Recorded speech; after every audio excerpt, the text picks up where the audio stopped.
So basically, you saying Golden State is rewarding his bad behavior? Um, Golden State is rewarding him for years of service, and the bad behavior comes with it. Mm. Interesting, because if you backtrack on it, this is my whole timeline of Golden State, right? So you have dynasties, right? And examples of dynasties is what San Antonio was able to do, what Michael Jordan and Scottie Pippen did with the Bulls. Um, those are dynasties. Then you have these teams that get that one ring and can never get a second. And Lakers and Kobe and Shaq. That those are the modern day dynasties where we was able to see, right? But then you had the Detroit Pistons get that one, and they was still competitive for multiple years, but they only got that one ring. They got back to a championship, but the Spurs beat them. You know what I mean? Then you got that one that Dallas got with Dirk. Then you got that one that Toronto got. You get what I'm saying? So it's teams that get that one, but they can't sustain it and get multiple. Golden State Hey, was Denver. supposed, and Denver's gonna be another one, and Milwaukee as well. Milwaukee and Denver is another example. They got that one. They'll be competitive for a little while, but they ain't get another one, right? Well, the Warriors was that.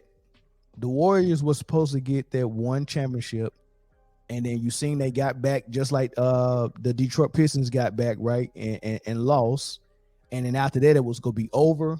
They wasn't gonna get back again, and what was gonna happen is they was gonna start trying to figure out ways to build around Steph, and Draymond was gonna eventually be gone, and then maybe even Clay, right? Because they wasn't gonna be worth it to pay them max contracts if they was losing, right? Mm-hmm. If they wasn't winning the championship, that's what was gonna happen. Kevin Durant messed it up by showing up and saving Golden State, because Golden State was in the position where we can't get really far with what we got. We found out that we can't beat Cleveland when they're healthy, and Cleveland knew that as well.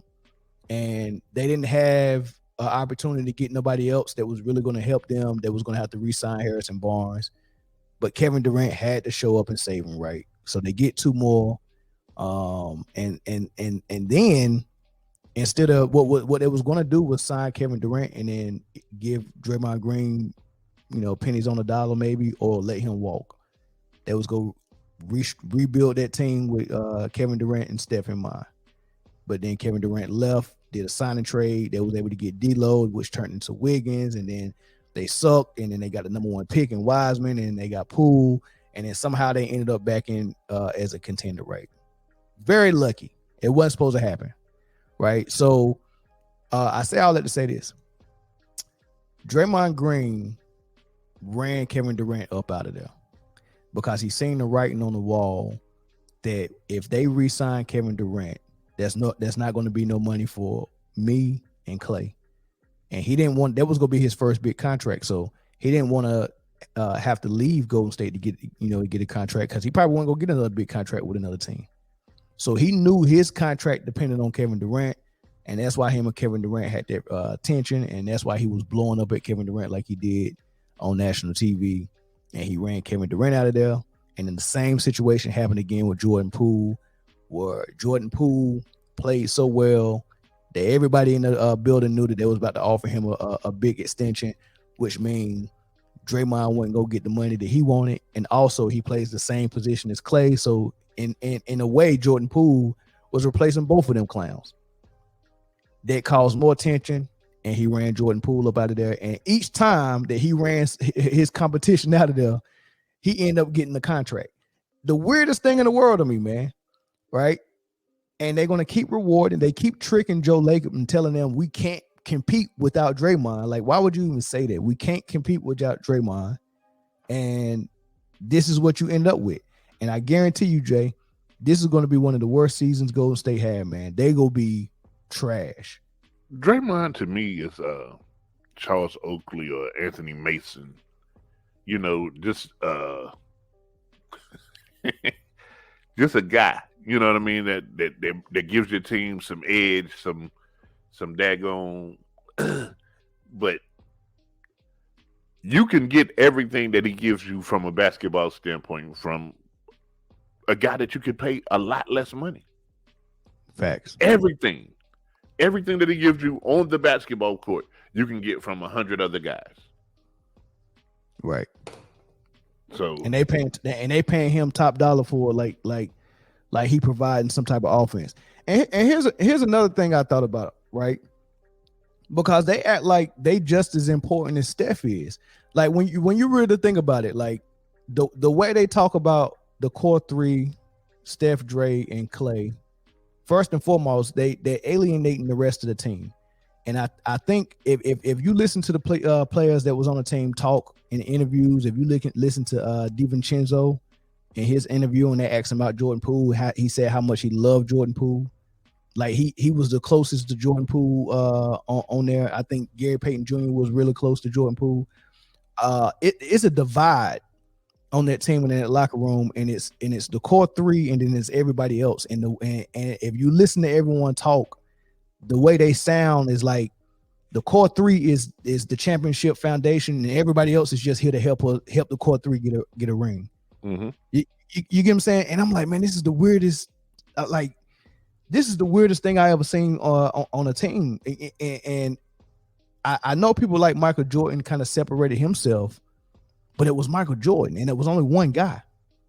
You get what I'm saying? I never seen two guys piggyback off that one guy that's the franchise player and make themselves as equal as importance. And if it was a guy like that, it was Scottie Pippen. But that's Scottie Pippen, a top 50 player. Draymond Green is a rodman. Like who does Scottie Pippen got a trophy in front of the United Center? No. It's just Jordan, right? Yeah. Let me ask you this. Do you think it's people in Golden State or in San Francisco, whatever they're at, do you think it's people in Golden State Warrior land that thinks that Clay and Draymond both deserve a trophy with Steph Curry? No. I disagree. It might be a few. It might be a few. I think it's a lot. Weird, I think the front office think that. It's the only thing that makes sense is that Draymond's a Curry guy. Like he's Curry's guy. You know what I'm saying? Like maybe oftentimes I think about Gilbert Arenas and when he was talking about him and Kwame Brown and how they would go out and Kwame was like, I was protecting you, da da da da da. Like that might be Draymond's role outside of off the court. If him and Steph go somewhere, Draymond the one that's, borderline security. It whatever it is, it has very little to do with basketball, in my opinion. That ain't how they talk though, Jay. I'm telling you, man. No, Steve Kerr and the GMs, they talk like Draymond is a necessary evil, like, cause so this is why I think they think Draymond is necessary. Their leader and Steph and Clay are passive individuals. And when you think about leaders like Michael Jordan, Shaq, Kobe, these are guys that'll get on anybody on the team. Like those guys are real intense in practice. They're real intense in the locker room. They're real intense in the huddle. They're intense on the court. You get what I'm saying? They didn't really need a bodyguard like that. Steph and Clay aren't those guys. So as long as those are your leaders, Draymond has a role on that team. And if you look at the whole structure of the Warriors, they surrounded the whole team with players and coaches like that. Like Steve Kerr ain't a real intense guy. Like you get what I'm saying? Like Draymond can bully Steve Kerr a little bit. It's reports about them having to call security in the locker room because the shouting match with Draymond Green towards Steve Kerr was so bad and so loud that they had to pull Draymond up out of there. Like this is the type of stuff he's doing. Like he blew up on the sideline. The GM Myers, he couldn't really hold him and contain him. You know what I'm saying? They had to beg him to apologize to Kevin Durant for calling him the B word on national TV, and he said, "No, I'm not doing it." You get what I'm saying? It's almost like Draymond is the only silverback in the whole organization from the ownership all the way down. He's the only silverback there, and you know they're saying, look, man, we'll get ran over by everybody unless we got Draymond. And I think that's how he's getting by and getting these contracts, man. He's just making it seem like, hey, man, it can't run without me. But again, it has very little to do with basketball. Like it's not. Well, it has to happen on the court too, because when the Warriors start to get bullied. But what I'm saying is, it has nothing to do with basketball ability. Yeah, sure, he'll go into antics. Sure, he'll they'll call it grit. Oh, he had such grit. But really, what it is he a kid that went to Michigan State that has got paid way more than his talent has deserved. Period. So this person saying, and I don't think that Draymond is trash or nothing like that. I think he's a really solid basketball player. He can play. Play. He even got offense that he don't even display that much because he's so dedicated because of the flow of the team. Yeah, he's dedicated getting Stephen Clay shots, which is good, and then he provides a defensive punch as well. So some of it is on the court.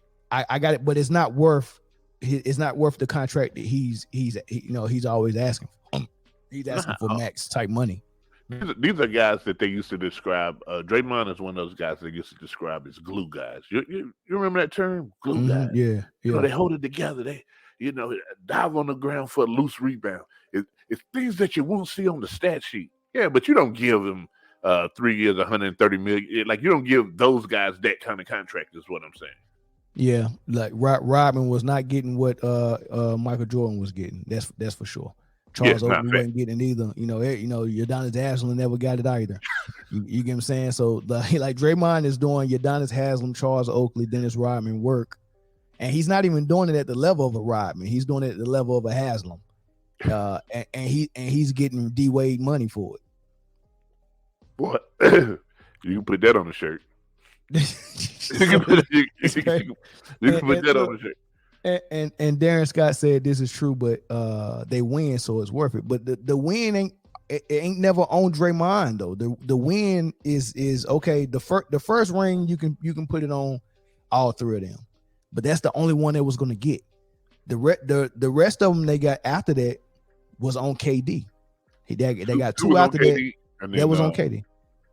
And then whatever happened year before last, I mean, Draymond was benched in the finals because he was playing so horribly. Yeah. So I mean, that was really on Poole and Curry. Yeah, Poole and Curry. And Wiggins. Poole, Curry, and Wiggins. So Draymond really, come on, like you can really only put that first ring on him. That he was like really a huge factor in, man. He definitely stepped up when Curry disappeared in the finals that first ring. Yeah. Curry he was doing disappearing acts, you know what I mean? So, but he was going head to head with a top 5 player of all time and LeBron, and and LeBron was still in his prime, So that's tough, man. Go head to head with that. That's why he needed Kevin Durant. Hey, Kevin Durant, you go head to head with him. I'll be your sidekick. You know what I mean? So, and Kevin Durant definitely did that, man. But